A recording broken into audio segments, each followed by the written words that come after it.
Next which hemisphere has more water? Already we discussed southern hemisphere. Southern hemisphere ఇది hemisphere, ఇది globe కనుక లేదా earth కనుక అనుకుంటే this is what equator. Up side ఉన్నది ఏంది నార్థర్న్ హెమిస్ఫియర్, డౌన్ సైడ్ ఉన్నది సౌదర్న్ హెమిస్ఫియర్.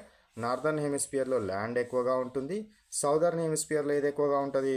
వాటర్ ఎక్కువగా ఉంటుంది. ఏం ఎక్కువగా ఉంటుంది? వాటర్ ఎక్కువగా ఉంటుంది అనేది గుర్తుపెట్టుకోవాలి. Next one 32 question. What is the distance between two longitudes at the pole? రెండు లాంగిట్యూడ్స్ మధ్య పోల్ దగ్గర, ఇవన్నీ కూడా దీస్ ఆర్ ద వాట్, ఇవి లాటిట్యూడ్స్, ఇవి లాంగిట్యూడ్స్. ఎర్త్ దగ్గరకు వచ్చేసరికి ఏమవుతాయి? ఇట్లా అన్నీ కలిసిపోతాయి. ఎర్త్ దగ్గరకు వచ్చేసరికి ఈ రెండింటి మధ్య, ఏ రెండింటి మధ్యనైనా డిస్టెన్స్ ఇక్కడ కలుస్తున్నాయి కాబట్టి distance is considered as what? Zero. Distance ఎంత తీసుకోవడం జరుగుతుంది? జీరోగా తీసుకోవడం జరుగుతుంది. Next one, what is the distance between two longitudes at the equator? Equator దగ్గర ఇక్కడ ఈక్వేటర్ దగ్గర లాంగిట్యూడ్స్ మధ్య డిస్టెన్స్ మ్యాక్సిమంగా ఉంటుంది. లాంగిట్యూడ్స్ మధ్య డిస్టెన్స్ మ్యాక్సిమంగా ఉంటుంది. అదే పోల్స్ దగ్గర జీరో ఉంటుంది.